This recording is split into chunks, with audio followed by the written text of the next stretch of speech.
찾았으면 저랑 같이 4절부터 7절을 읽습니다. 여호수아가 이스라엘 자손 중에서 각 지파에 한 사람씩 준비한 그 12사람을 불러 그들에게 이르되 요단 가운데로 들어가 너희 하나님 여호와의 궤 앞으로 가서 이스라엘 자손들의 지파 수대로 각기 돌 한 개씩 가져다가 어깨에 매라. 이것이 너희 중에 표징이 되리라. 후일에 너희의 자손들이 물어 이르되 이 돌들은 무슨 뜻이냐 하거든 그들에게 이르기를 요단물이 여호와의 언약궤 앞에서 끊어졌나니 곧 언약궤가 요단을 건널 때에 요단물이 끊어졌으므로 이 돌들이 이스라엘 자손에게 영원히 기념이 되리라 하라 하니라. 아멘. 자, 가정에서는 가족들과, 성전에서는 우리 앞뒤 좌우에 계신 성도님들과 반갑게 인사하겠습니다. 눈웃음이라도 좀 쳐주세요. 우리 2층에도 우리 잠옷실에도 많이들 오셨는데, 자, 할머니들이 동창회를 한다고 모였습니다. 누군가가 우리 학교 교가 한번 불러보자고 제안을 했는데 어느 누구도 교가를 선창하는 사람이 없었습니다. 잊어버린 거겠죠. 쭈삣쭈삣하다가 이 뻘쭘한 분위기를 깨고 할머니 한 분이 딱 앞에 나오시더니 나 따라서 하라고, 내가 하겠다고 그러면서 교가를 부른다고 불렀는데 동해물과 백두산이 마르고 닳도록 이 애국가를 힘차게 불렀습니다. 모두가 다 그 할머니 따라 애국가가 교가인 것처럼 그렇게 힘차게 부르면서 앞에서 선창하는 그 할머니를 보고 야, 너는 진짜 기억력도 좋아, 진짜 영리하다고 막 그렇게 축혀 세워주고 하니까 이 할머니가 우쭐한 상태로 집에 돌아와 가지고 할아버지에게 이 상황을 자랑하듯이 설명을 한 겁니다. 그러면 당신이 다녔던 모교 교가 한번 내 앞에서 한번 불러보라고. 그러니까 또 동해물과 백두산이 마르고 닳도록 불렀더니 할아버지가 들으면서 고개를 갸우뚱하면서 당신과 내가 다닌 학교는 다른데 어찌 교과는 똑같지? 그러면서 할아버지도 들었다라고 하는 얘기이거든요. 기억력이 얼마나 중요한지를 우리에게 알려주는 대목이지 않습니까? 기억력이 감퇴해서 교가인지 애국가인지 교가인지를 깜빡깜빡할 정도라면 아쉬움이 있는 거죠. 인간의 뇌세포라고 하는 것은 30살이 지나고 나면 넘어서게 되면 이 뇌세포가 하나씩 이렇게 어떤 감퇴가 된대요. 기억력 감퇴가 일어나면서 어찌 보면 사람은 기억하는 존재이지 않습니까? 과거를 기억하고 현재를 살아가는 거잖아요. 그러면서 과거보다 더 나은 현재를 살아가기 위해서 애쓰는 거이지 않습니까?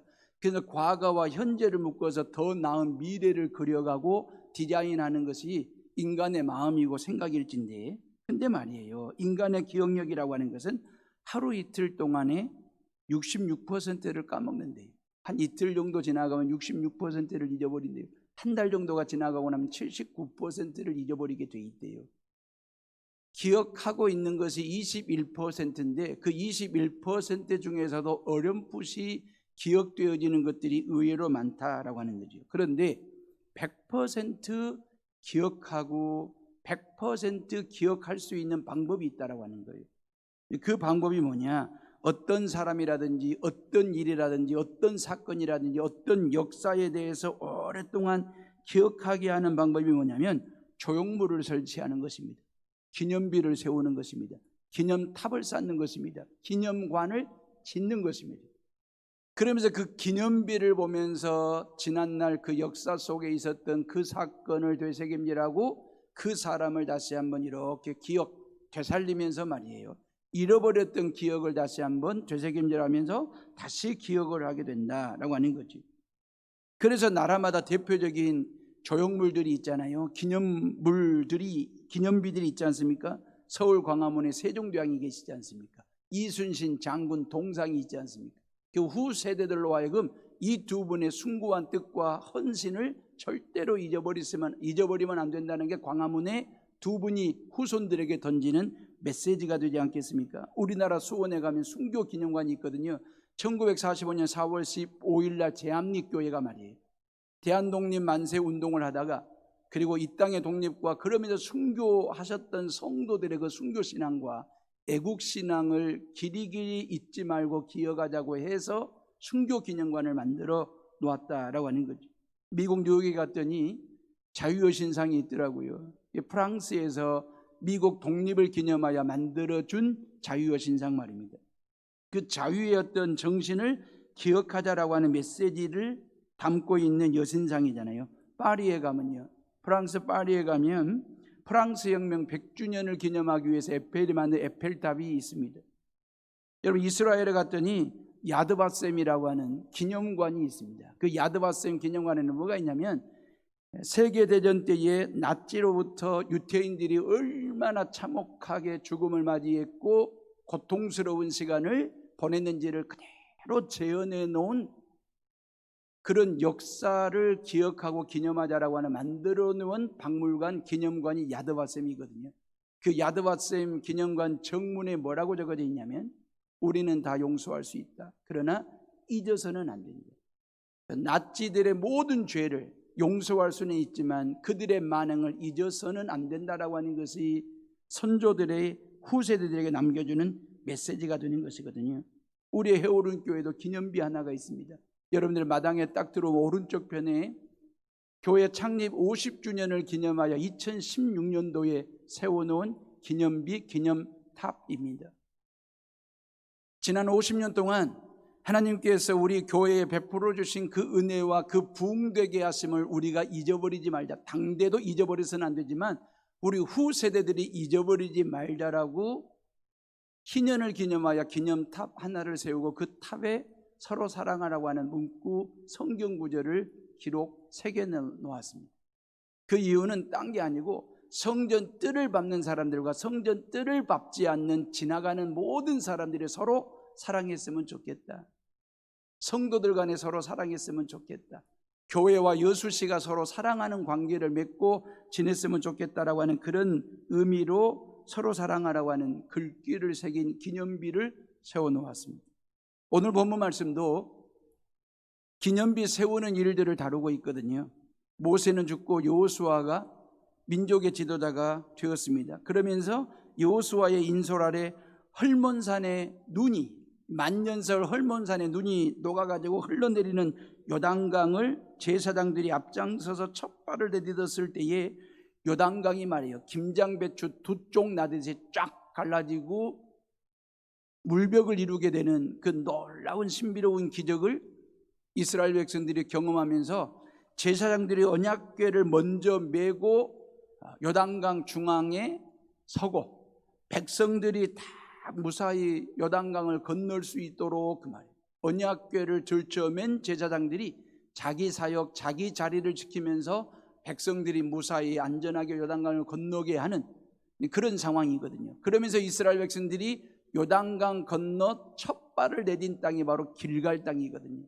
이 길갈 땅이 어디에 있을까? 이 길갈 땅의 지형이 어떻게 생겼을까? 이것보다 더 중요한 게 뭐냐면 길갈 땅에서 뭘 했느냐가 중요한 것입니다. 이스라엘 백성들은 길갈 땅은 가나안 정복의 전진기지로 삼았거든요. 그러면서 이 가나안의 첫들머리 나들목에 길갈 땅에 텐트 진을 치기 시작했습니다. 근데 이 진 치고 텐트 치는 게 얼마나 신바람이 났을까? 왜냐하면 그 전날까지만 하더라도 요단강 건너편 광야에다가 진을 쳤던 사람들이거든요. 근데 오늘은 요단강 건너와서 가나안 땅, 하나님이 약속하신 젖과 꿀이 흐르는 땅에 텐트를 친다, 진을 친다라고 하는 것이 얼마나 신바람 나는 일일까라는 생각 말입니다. 광야 40년은 글자 그대로 방황할 수밖에 없는 방랑 생활할 수밖에 없는 아말렉이나 모압이나 암몬 족속들의 공격이 늘 있었기 때문에 늘 불안했던 지난 40년, 어찌 보면 광야 40년은 새빵살이 하듯이 그 말이에요. 주변 족속들의 눈치를 봐가면서 살 수밖에 없었던 40년의 광야 생활, 그걸 마무리하고 요단강 건너 하나님이 약속하신 땅에 와서 진을 친다, 텐트를 친다. 얼마나 신바람이 나겠어요. 뭐 텐트가 달라지기를 했어요. 뭐 텐트 사이즈가 커지기를 했어요. 텐트의 기능이 달라지기를 했습니까? 달라진 것이 마음이 달라진 거죠. 그들의 마음이 달라져 가지고 신바람이 나는 거예요. 새빵에서 새빵으로 이사 가면 힘 빠지죠. 근데 새빵에서 입주해 가지고 입택을 하게 되면 신바람이 나고 힘이 나듯이 그 말이에요. 지금 이스라엘 백성들이 바로 그런 상황이었거든요. 그러면서 그렇게 신바람 나는 길갈 땅의 말입니다. 길갈이라고 하는 땅의 이름이 뭔 뜻이냐면 굴려버린다 그런 뜻이에요. 굴려보내라 그런 뜻이거든요. 다시 말하면 그들이 첫 발을 내디딘 땅 길갈에서 지난 애굽에서의 400년 종살이했던 노예 근성 굴려버리라는 것입니다. 굴려보내라 그 말이죠. 광야 40년의 장돌배기와 같은 방랑 생활을 다 굴려버리라는 것입니다. 그리고 이 가나안 땅에서 하나님과 함께 새로운 나라, 새로운 삶을 시작하라고 하는 그 의미의 땅, 길갈 땅 말입니다. 이런 기분이 업이 돼가지고 덩실덩실 춤을 추면서 텐트를 치고 있는데 하나님의 명이 떨어진 거예요. 그 명이 뭐냐면 이스라엘의 12개 지파를 대표하는 한 사람씩 뽑아서 12명으로 하여금 어깨에 짊어맬 만한 돌 12개를 짊어매고, 지금 요단강 중앙에 제사장들이 그대로 있거든요. 제사장들이 나오면 상황이 종료가 되는 거예요. 쪼개지고 갈라지면 요단강 물이 합쳐지는 거거든요. 근데 이 제사장들이 멈춰 있는데 그 제사장들이 있는 곳까지 12개의 돌을 어깨에 들쳐매고 가서 기념비, 기념탑으로 쌓으라는 것입니다. 그래서 순종하는 마음으로 12명이 12개의 돌덩어리를 어깨에 메고 내려가서 요단강 중앙에 12개의 돌탑을, 기념비를 쌓았습니다. 그냥 나오면 되는데 하나님께서 또 명을 내리시기를 나가는 길에 그 말이에요. 요단강 물속에 있었던 12개의 돌을 하나씩 짊어매고 나가서 길갈 땅 위에 12개의 돌을 쌓아 기념탑, 기념비를 세우라고 말씀하신 내용입니다. 24개의 돌 가지고 두 벌, 12개씩 돌, 두 벌 되는 기념탑, 기념 돌비를 세우게 된 거죠. 왜 12개의 돌일까요? 왜 12개의 돌일까요? 그것은 어깨에 들쳐맬 정도의 사이즈라고 한다면 농구공만한 사이즈가 됐든지 좀 더 커봐야 어떤 경차 타이어 정도의 크기였을 것 같은데, 그 12개의 돌을 차곡차곡 1단으로 쌓아 올릴 수도 없는 거잖아요. 무너지는 거니까. 그 밑에다가 4개 기초로 놓고 그 위에다가 3개를 올리고 또 2개를 올리고 또 2개를 올리고 하나를 올리고, 그래 봐야 뻔히 나지 않는 기념비지 않습니까? 높이가 높기를 합니까? 넓기를 합니까? 모양이 나기를 합니까? 정말 허접하기 짝이 없고, 그리고 초라하기 그지없는 이 기념탑을 왜 두 벌을 세우라고 말씀하셨을까? 차라리 이스라엘 백성들이 한 200만이 넘었으니까 200만 넘은 이스라엘 백성들에게 돌멩이 하나씩 들고 와서 돌무더기로 쌓으라고 해도 어마어마한 높이와 넓이와 웅장한 돌탑을 쌓을 수 있었을 텐데 왜 12개 돌만 쌓으라고 말씀하셨을까? 허접하기 그지없는, 뻔히 나지 않는 그 기념비를 말입니다. 이유는 딴 게 아닙니다. 12지파들이 쪼개지면 안 된다.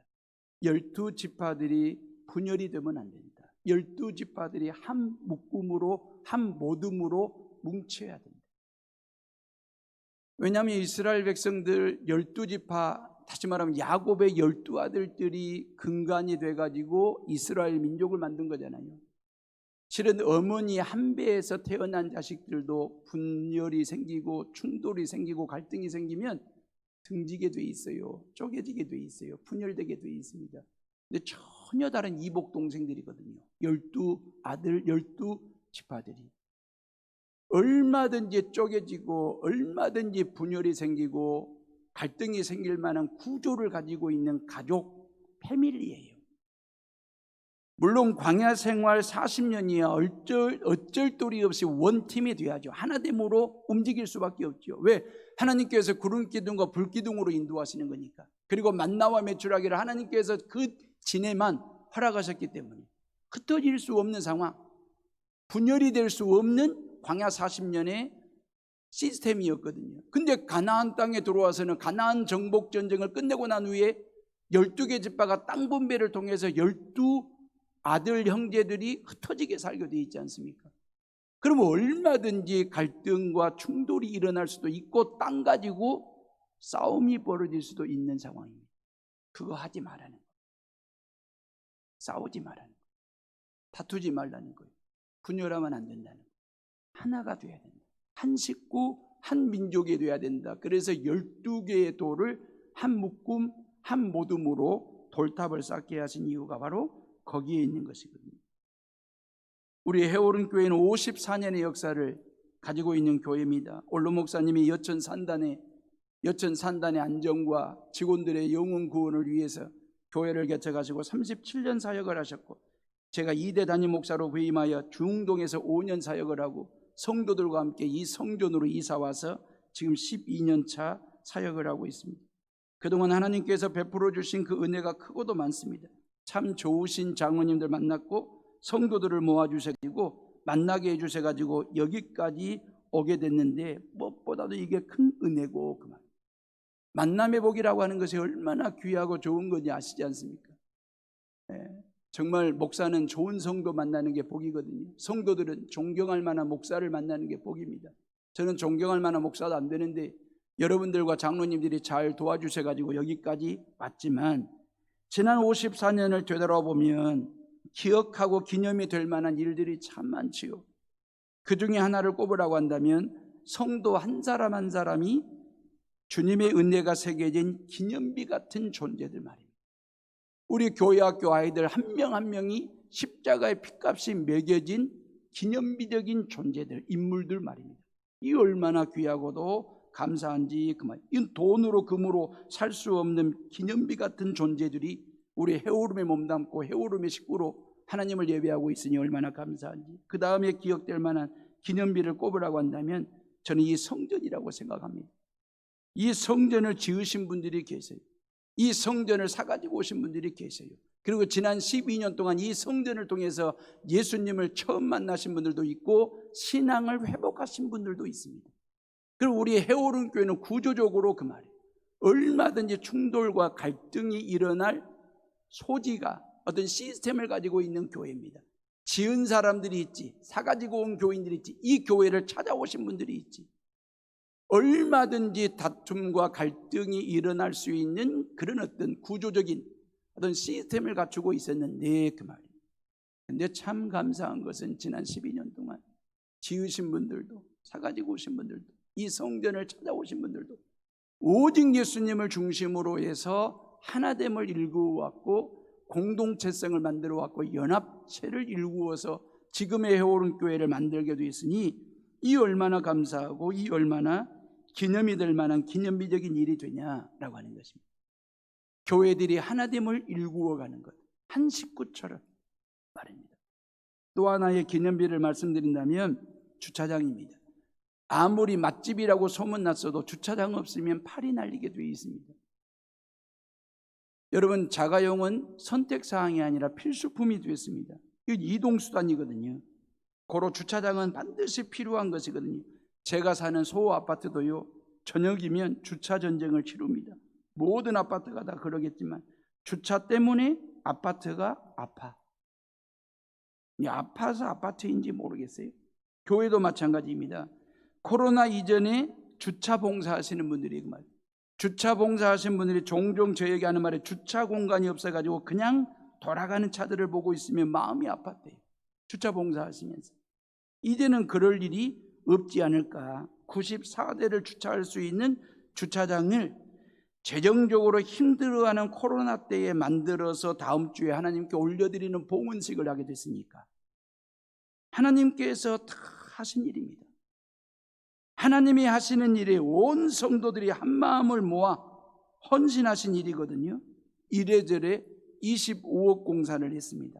성도들 중에 어느 누구 한 사람도 부담스럽다는 둥, 너무너무 크게 일을 벌렸다는 둥, 그렇게 말씀하신 분이 저에게 한 분도 없었고, 잘하셨다고, 오히려 뒤쪽에 있는 남은 땅을 왜 남겨놓았냐고, 그것도 다 사버리지. 근데 그러시는 분들이 의외로 많았습니다. 마음을 하나로 모아주면 25억 공사도 거뜬히 해내고요, 마음을 하나로 모으지를 못하면 25만 원짜리 일도 못 해내는 교회가 되고 마는 것입니다. 교회마다 코로나 때에 재정적으로 힘들어할 때에 해오른 교회는 역사의 한 획을 긋는 일을 했으니 이게 전적인 하나님의 은혜이고 기적 같은 일이었다라고 하는 거예요. 이런 기적을 기억하여 기념하자. 다음 주에 그 말입니다.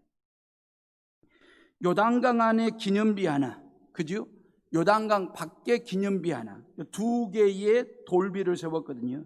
12돌의 의미가 무엇인지는 조금 전에 12지파가 하나가 되어야 된다는 뜻이고, 그러면 왜 두 벌, 12개 돌비 두 벌을 세우게 하셨을까? 그 의미가 뭘까? 목적이 뭘까? 요 얘기를 좀 하겠습니다. 첫 번째 기념비는 어디다가 세웠습니까? 요단강 속에, 요단강 중앙에다가 12돌을 메고 어깨에 메고 가서 거기에다가 돌 쌓았거든요. 그리고 제사장과 12명이 빠져나오면 갈라져 있던 요단강 물은 합쳐지게 되어 있습니다.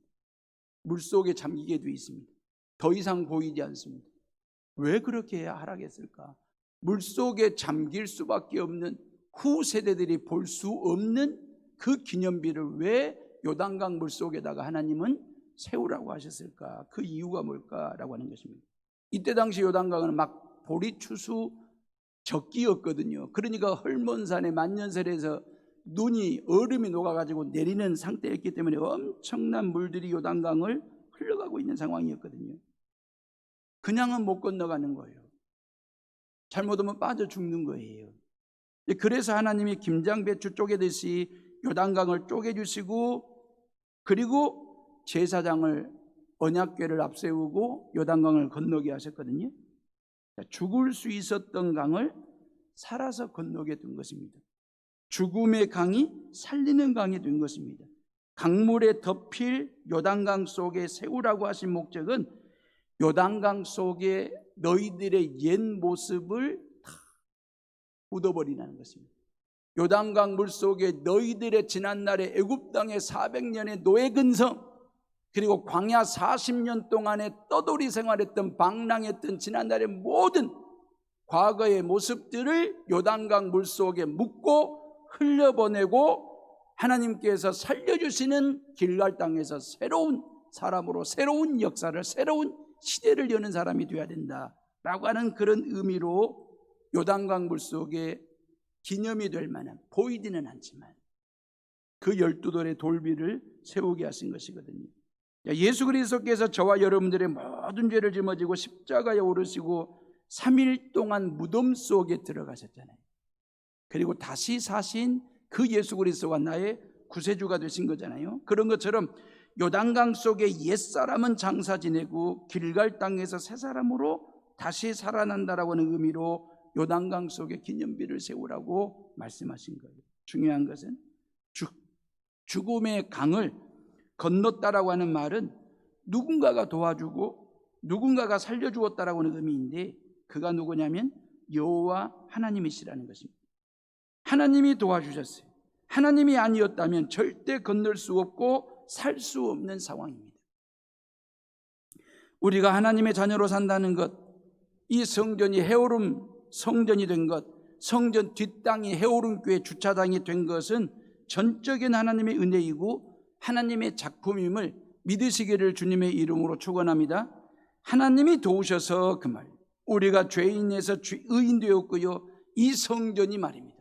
이 성전이 12년 전으로 다시 돌아가 보면 이 성전을 넘보고 있는 사람들이 많았습니다. 신천지가 넘보고 있었고, 구원파가 이 성전을 넘보고 있었고, 심지어 선원동 성당에서 말이에요, 소동 성당을 지어야 되는데 이 성전을 경매로 받아서 소동 성당으로 만들려고 하는 그런 프로젝트를 가지고 있었고요. 그러다가 이게 해오름 교회로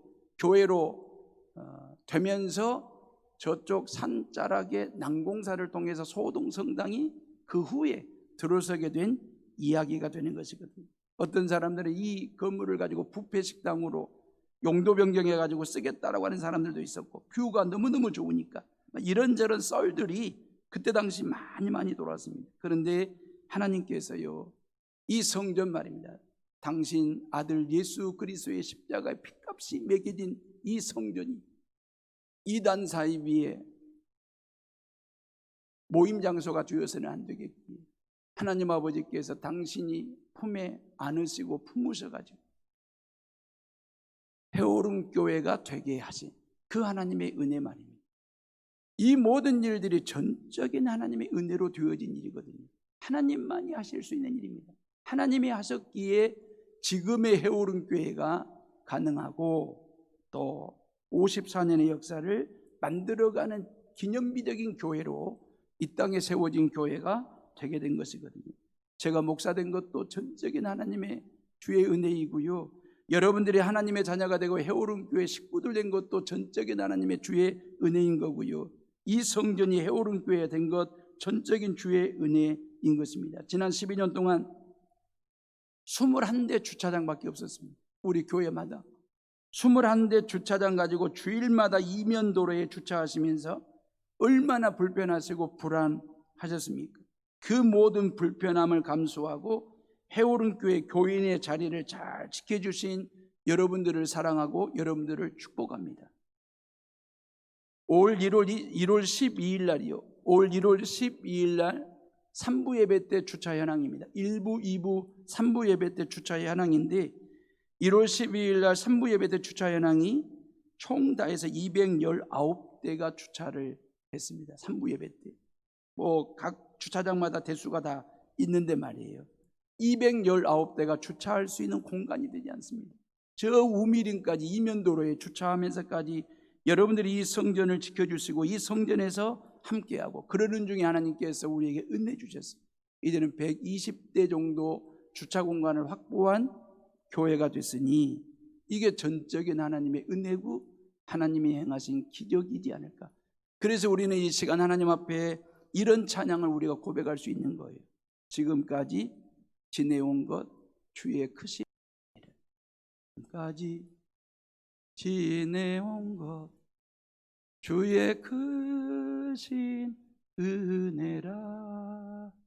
지금까지 지내온 것 주의 크신 은혜라. 한이 없는 주의 사랑 어찌로 말하랴.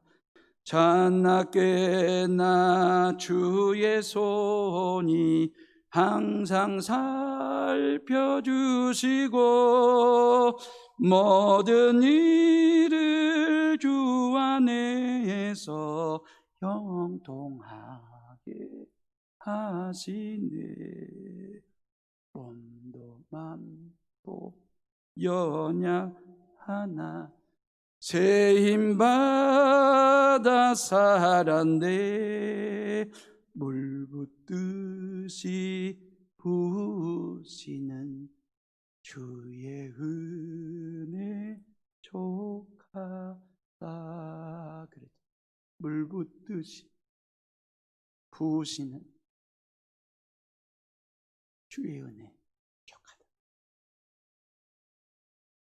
여러분들의 삶과 여러분들의 마음속에, 그리고 이 교회와 우리 해오름의 모든 식구들에게 하나님께서 물붓듯이 부으시는 그 주의 은혜가 얼마나 우리로 하여금 족하게 했는지, 감사하게 했는지, 그 은혜 말입니다.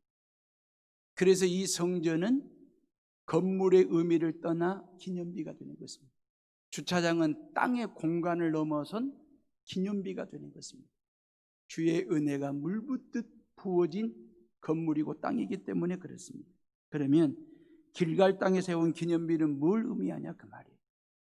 강에서 죽어야 할 우리가 강을 건너서 살았잖아요.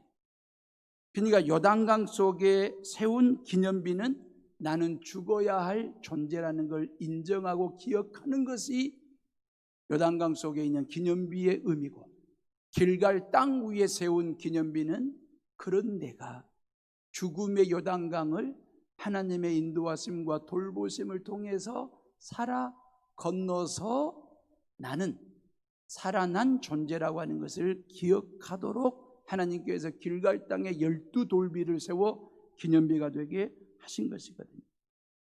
어찌 보면 여호수아 3장과 4장을 우리가 구속사적인 관점에서 읽어보면 엄청난 은혜가 있습니다. 지금 이스라엘 백성들이 요단강 앞에 서 있거든요. 그 요단강은 엄청난 물이 흉흉하게 흘러가고 있는 그런 상황입니다. 넘을 수 없는, 건널 수 없는 그런 상황입니다. 어찌 보면 저와 여러분들의 인생살이 자체가 강 앞에 서 있는 존재이지 않을까. 우리 모두가 저 강 건너로 넘어가야 되겠는데 그 강 건너로 넘어가기에는 우리 앞을 가로막고 있는 강물이 있더라는 거예요. 코로나19라고 하는 강물이 우리를 금방이라도 삼킬 것처럼 수능생들에게 고3 아이들에게 수능은 어찌 보면 그 아이들이 혼자 건너기에는 벅차 보이는 수능 강물 말입니다. 이러한 죽음의 강물, 이 요단강을, 죄의 강물, 이 요단강을 하나님께서 우리로 하여금 안전하게 무사하게 건너갈 수 있도록 당신의 능력을 통해서 요단강을 쪼개시고, 그 말이에요. 제사장들이 들쳐맨 언약궤를 통해서 이 요단강을 쪼개시고 당신의 백성들이 무사히 건너가도록 인도하시고 축복하신 것처럼 말입니다. 그럼 이 언약궤가 뭐냐 그 말이에요. 제사장들이 요단강에 첫 발을 내딛었을 때 배추 폭이 쪼개지듯이 요단강에 쪼개진 게 아니고 제사장들이 들쳐맨 언약궤 때문에 요단강이 쪼개진 것이거든요. 그럼 요단강이 언약궤가 의미하는 바가 뭐냐면 우리의 죄를 용서하시려고 짐승의 피를 뿌린 곳이 언약궤입니다. 죄사함의 피를 뿌린 언약궤가 사람들을 인도하여 죄의 요단강, 죽음의 요단강을 건너 살게 하신 거거든요. 여호수아 3장 11절에 보면 보라 온 땅의 주의 언약궤가 너희 앞에서 요단을 건너가게 하나니 그랬어요. 봐라 그 말이에요. 온 땅에 주님의 언약궤가 너희 앞에서 요단강을 건너간다 그랬어요. 요 말은 신약성경 요한복음 1장 29절 봐라 세상 죄를 지고 가는 하나님의 어린 양이로다 그랬어요.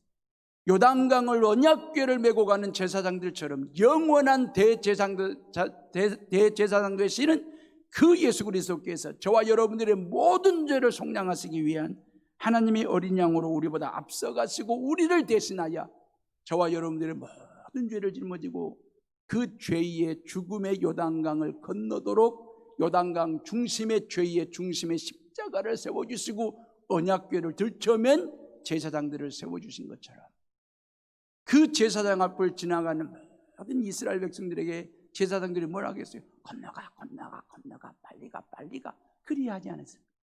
주님의 십자가 앞에 설 때마다 십자가에서 죽으신 예수 그리스도께서 저와 여러분들에게 뭘 말씀하시겠습니까? 내가 너를 대신하여 죽었으니 너는 살아라. 내가 너의 모든 죄값을 대신 지불하여 죽었으니 그 말이에요.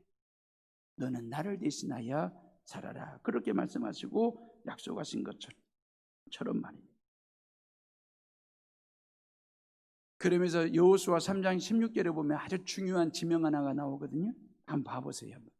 여호수아 3장 16절.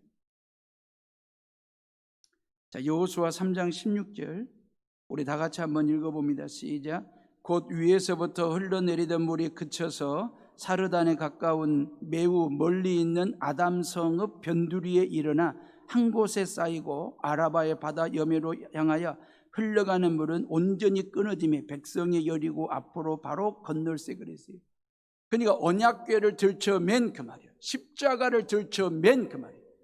제사장들이 요단강에 첫 발을 내딜 때 십자가를 지신 예수 그리스도께서 모든 죄 위에 첫 발을 내딜 때에 요단강의 모든 물이 근치고 끊어지고 그 요단강 물이 어디까지요? 요단강에서 아담 성읍까지 18km거든요. 지금도 존재하고 있는 아담 성읍까지 그 물이 물러가더라. 그리 되어 있지 않습니까? 16절에. 요 얘기가 뭔 얘기입니까? 아담이 누군데요? 인류의 최초 인간을 상징하는 뜻에서 아담 성읍이라고 하는 도시를 만들었거든요. 근데 이 요단강 물이 어디까지? 그 아담 성읍까지 18km를 물러서는 놀라운 능력의 역사가 일어나게 되었다. 그 얘기는 뭔 얘기냐면 바로 예수 그리스도의 십자가의 죽음은 그 말이에요. 이 언약궤의 능력은 내가 지은 죄부터 시작해서 아담이 지은 죄까지 모든 죄를 근치게 하고 끊어지게 하고 물러나게 하는 능력이 있다 그 말입니다.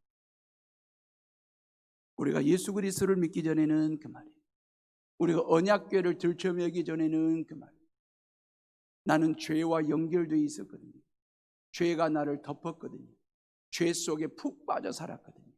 그런 저와 여러분들이 예수 그리스도를 믿는 그 순간 죄로부터 단절, 끊어짐과 그침과 그리고 물러나게 되는 놀라운 기적의 역사를 통해서 우리가 죄에서 죽지 않고 예수 그리스도 안에서 다시 사는 존재가 됐다. 이걸 기억해라. 이걸 기념해라.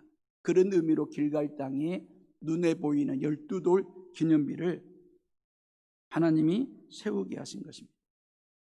어찌 보면 이 성전은 말입니다, 건물 그 의미를 넘어서는 건물이죠. 주차장도 마찬가지입니다. 땅 공간이라고 하는 그 이상의 의미가 있죠. 왜? 여기에는 예수 그리스도의 십자가의 핏값이 매겨진 건물이거든요. 땅이거든요. 그렇기 때문에 저와 여러분들이 이 성전을 바라볼 때마다, 이 주차장을 이용할 때마다 예수 그리스도의 십자가 구속의 은혜를 늘 볼 줄 알고 느낄 줄 아는 성도들이 되셔야 돼요. 하나님께서 나에게 당신의 사랑을 깔아주셨구나. 주차장에 파킹을 할 때마다, 이 성전에 들어오실 때마다 이 성전 안에 당신의 보혈의 피를 채워주셨구나. 그래서 제사장들이 언약궤를 메고 요단강 물에 발을 적실 때에 쪼개지고 근치고 물러가는 역사가 일어났던 것처럼 저와 여러분들의 영혼과 삶과 마음속에 예수 그리스도의 십자가의 보혈의 피가 묻혀지고 담가지는 그러한 놀라운 은혜를 경험하고 체험하는 성도들 되시기를 주님의 이름으로 축원합니다. 왜 세례 요한이 많은 날만 수천 년 후에 세례 요한이 왜 요단강에서 세례를 베풀었을까요? 왜 예수님은 그 요단강까지 찾아가서 요한에게 세례를 받았을까요? 그 이유가 뭘까요? 얼마든지 갈릴리 바다, 갈릴리 물도 깨끗한데, 아니면 헐몬산 입구에 흐르는 냇가 물도 깨끗한데 요단강 물은 탁하고 지저분한데 왜 요단강에서 세례 요한은 세례를 베풀었을까? 그 요단강이 지금 이 요단강이기 때문에 그러는 것이거든요. 결론입니다. 우리는 다음 주에 추수감사절 예배를 드리면서 겸하여 주차장 완공 감사 예배를 드립니다. 해오른교회 창립 54주년 역사의 한 획을 긋는 날이 다음 주가 될 것입니다. 명실공히 영건평 1000평 성전과 120대 주차 가능한 주차장을 갖춘 교회가 되었습니다. 물론 이 건물도 20년이 다 되어가니 리모델링도 해야겠지만 그것은 상황 봐서 천천히 할 일인 듯 하고요. 해오름 성전은 기념비적인 건물입니다. 주차장도 기적을 일구어낸 기념비적인 땅이 되었습니다. 자, 그러면 우리는 그 말이에요. 이런 건물과 땅에 새겨진 주님의 은혜를 기억하며 기념하며 신앙생활하면 되는 건가? 그걸로 끝내면 되는 것인가? 저와 여러분들이 이제 앞으로 기념비의 삶을 살자 그 말입니다. 기념비적인 신앙생활을 이제 하자 그 말입니다. 하나님께서 우리에게 눈에 보이는 이 거룩한 성전을, 기념비적인 성전을, 기념비적인 기적 같은 땅을 우리에게 주셨으니까 이 성전에서 하나님을 예배하고 하나님을 찬양하는 저와 여러분들이 세상 속에서 기념비로 살자는 거예요. 기념탑으로 살자는 거예요. 기념비적인 신앙생활을 하자 그 말이죠. 그래서 7절 말씀에 보면 일이 되어 있어요. 그들에게 이르기를 그래 요단물이 여호와의 언약궤 앞에 끊어졌나니 곧 언약궤가 요단을 건널 때에 요단물이 끊어졌으므로 이 돌들이 이스라엘 자손에게 영원히 기념이 되리라 하라 하니라 그랬죠. 영원히 기념이 되게 하리라. 6절 말씀에 보니까 후손들이 와서 이 돌들이 뭡니까? 물었을 때에 그 말.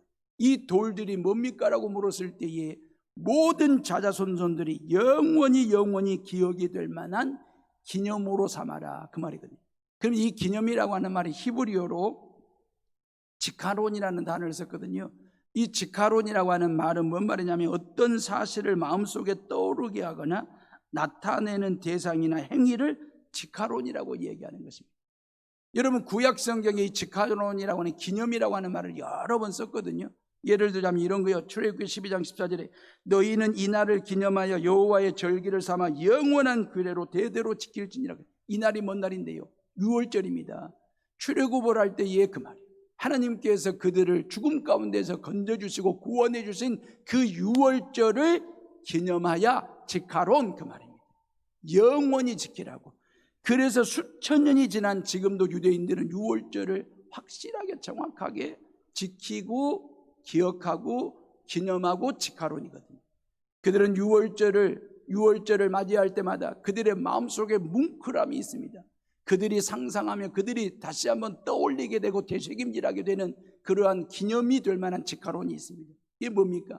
우리 조상들이 애굽 땅에 400년 동안 종살이할 때에 하나님의 능력과 하나님의 은혜가, 하나님의 권세가 주어져서 우리 조상들을 출애굽을 시켜주신 그 하나님의 은혜, 이게 가슴 뭉클하게 다시 되새김질하게 되고 떠오르게 하는 것이 바로 지카론입니다. 우리는 기념비적인 삶을 살아야 됩니다. 요단강 중앙에 하나님이 기념비를 세우셨습니다. 길갈 땅에 하나님이 기념비를 세우셨습니다. 그러면 저와 여러분들이 이 땅에서 기념비적인 삶을, 기념비적인 신앙생활을 해야지요. 그래서 누군가가 여러분들을 만났을 때, 누군가와 이야기를 나눌 때, 누군가와 관계를 맺고 일을 할 때 그 사람이 여러분들을 통해서 지카론, 하나님이 상상이 되고 예수 그리스도의 사랑이 느껴지고 성령의 어떤 감동, 감화심이 나를 통해서 지카론, 상상이 되어지고 되새김질이 되어지고 느껴지고 마음에 와닿을 수 있는 그러한 기념비적인 삶을 살아가는 것 말입니다. 그래서 갈라디아서 2장 20절에 기념비적인 삶과 신앙생활을 하라고 성경은 뭐라고 말씀하시냐면, 내가 그리스도와 함께 십자가에 못 박혔나니 그런즉 이제는 내가 사는 것이 아니요 오직 내 안에 그리스도께서 사는 것이라. 이제 내가 육체 가운데 사는 것은 나를 사랑하사 나를 위하여 자기 자신을 버리신 하나님의 아들을 믿는 믿음 안에서 사는 것이라 그랬어요. 첫 번째 기념비가 뭡니까? 내가 그리스도와 함께 십자가에 죽었나니. 이게 요단강 속에 세운 기념비입니다. 두 번째 기념비가 뭡니까? 내 안에 다시 사신 그리스도를 통해서 내가 산다. 이게 두 번째 기념비입니다. 세 번째 기념비는요, 이 여수 땅에서 저와 여러분들이 이제 나는 자기 몸을 버리신 하나님의 아들을 믿는 믿음 안에서 산다. 믿음으로 산다. 이게 저와 여러분들이 이 땅에서 기념비가 되고 기념탑이 돼야 돼요. 예수를 기념하고 하나님을 기념하고 성령 하나님을 기념하여 여러분들을 만나는 모든 사람들의 지카론, 나를 통해서, 여러분들을 통해서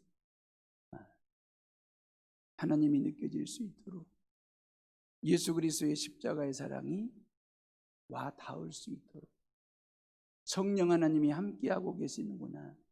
왜 교회를 다녀야 되는지, 왜 예수를 믿어야 되는지 당신에게서 지카론이 느껴져. 왜 그걸 기억해야 되는지 알겠어 라고 느낌과 그런 감동과 결단심을 심어줄 수 있는 기념비적인 삶, 신앙생활을 하는 저와 여러분들이 다 되시기를 주님의 이름으로 축원합니다. 우리 기도하겠습니다.